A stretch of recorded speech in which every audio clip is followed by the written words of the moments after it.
Hi, I'm Tulika, and I recently secured a rank 8 in NID for my postgrad in Masters of Design for Textile and a rank 1 in MFM, again postgrad. Um, I'm an engineer, so I come from this non-design background, and hence talking to you about how my journey has been like is sort of different from what you might be expecting.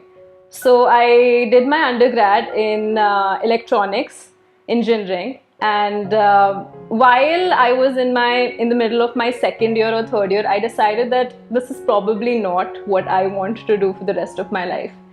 And actually, in my undergrad, I had always had this inclination towards clothing, textiles, fashion, all of that. And sort of in college, I got this time to explore about how much I wanted to pursue things like these. I got into theater and I did costume styling, costume design, production and set design for a while.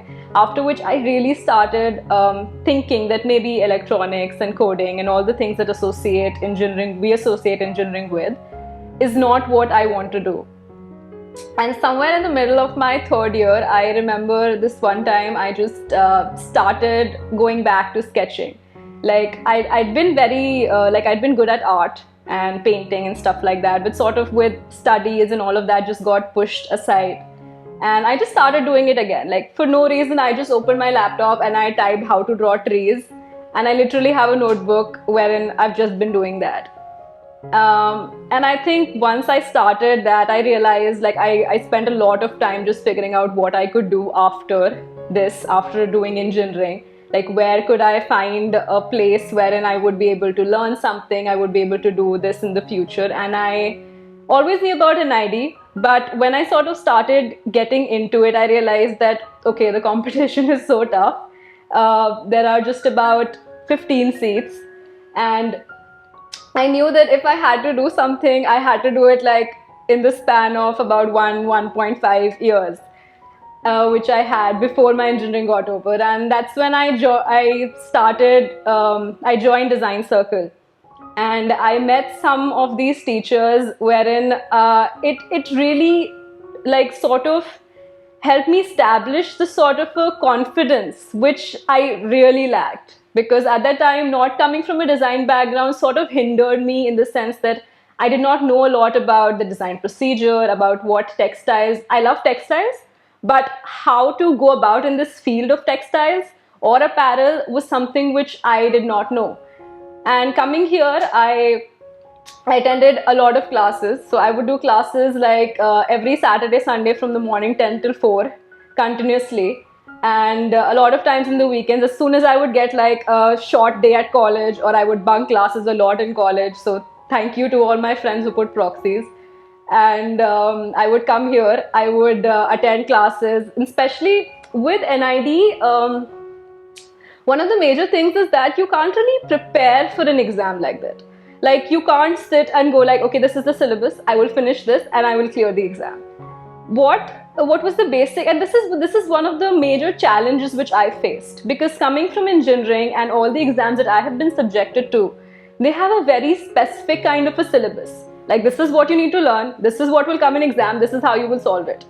But when I came into the design field, I sort of realized that there is just this awareness that you build. It's like there is this design awareness that they call it, and an ID will question you on that.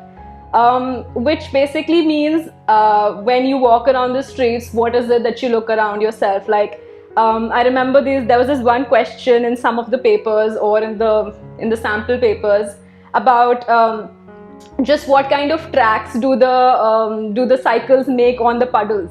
So things like these it's not something you can just read in a book, or you can just finish the syllabus, so as to say.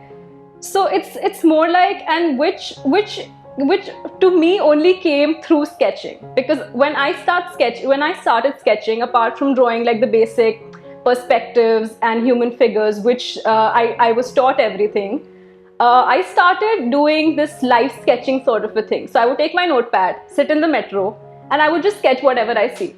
And mostly my notepad was full of just women and their clothes, which is fine, because ultimately I used all of that for my portfolio.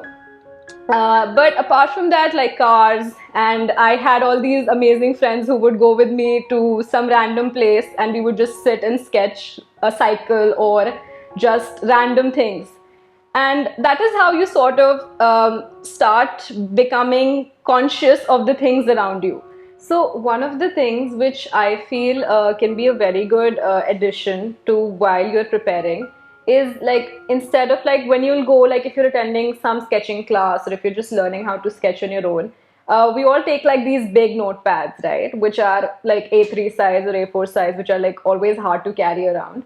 So what you could always do is you can take like a small A5 sized notepads, or like sketchbooks, and I carried mine everywhere. Like if I'm going in the metro, if I'm going to college, if I'm going to a friend's place, party, whatever, I would carry it all the time. And there were periods when not even a single day passed and it wasn't like I had written nothing in my sketchbook. Like I used it like as a medium for not just drawing, but like for writing random things, making like a to-do list, or if I like a piece of flower or like some leaf, I would just put it inside, and sometimes I would tape it inside.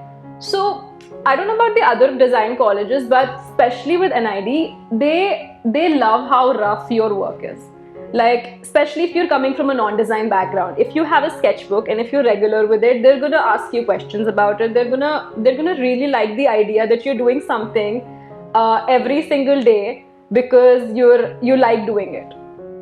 So and in the end, like when you go for your interviews and all of that, if you have something like that, it is going to be like a natural addition to your portfolio.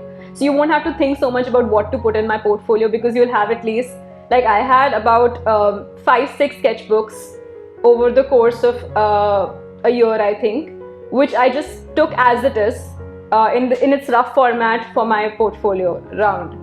So I think that is something which makes a lot of difference from what the others will be presenting, like proper finished A3 size sheets with people who are so good at fine arts or paintings and stuff like that. And something like a sketchbook could really help.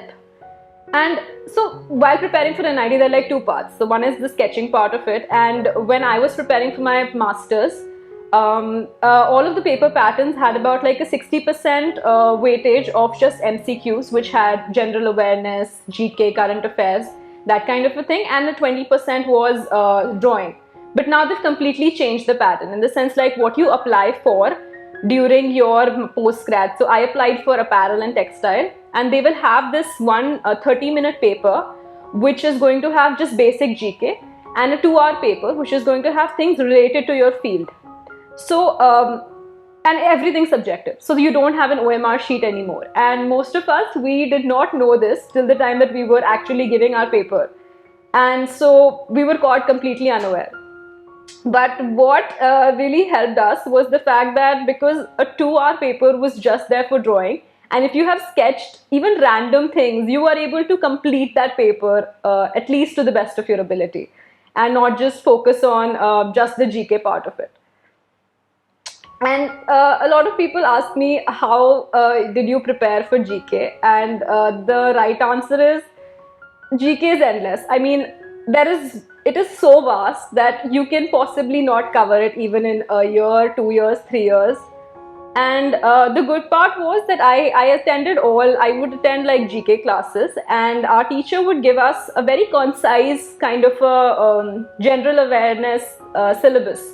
So he would dictate all of these points in class, and going home, even if you just like revise these points like once, or even during when the exam is close by, and if you revise these things little bit, it sort of helps you to just make sure ki when in paper, if something like that comes, then you can just put you can select the right answer. And I remember that when exam was approaching, I had this, so mostly with GK, it was like I would always fall asleep very soon as I started doing GK. So me and another friend of mine who were preparing together, we would call each other at night at like 12 o'clock, and half of the GK things he's reading out to me, half of the GK things I'm reading out to him, and I don't know how much it got registered. But for 3 hours, we were just doing this. and instead of falling asleep, we were actually finishing like this all of the GK syllabus like that.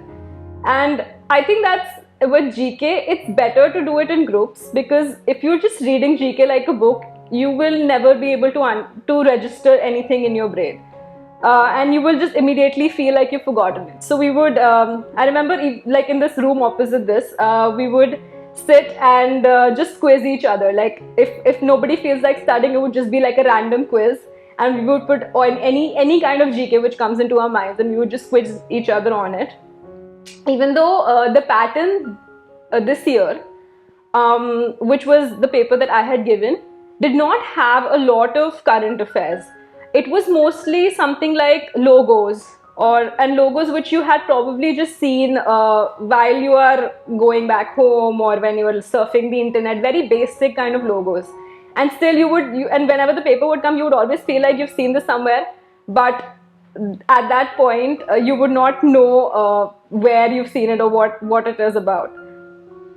So that's the thing. And I remember there was this one question in my paper which went like, they had given us a lot of vegetables, and they had given us like the leaves of those vegetables, and you had to mix and match those. And I had a very, like I took a lot of time answering that question, and I'm pretty sure I did not get it right.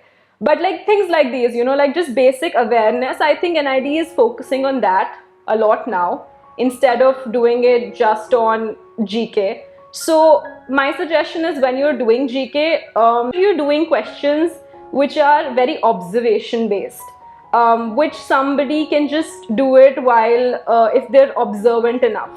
So make sure you do a lot of logos, and when you do logos, don't go into something wherein it's not possible that if you ever seen it or interacted with it in your life, because they will probably not ask you that.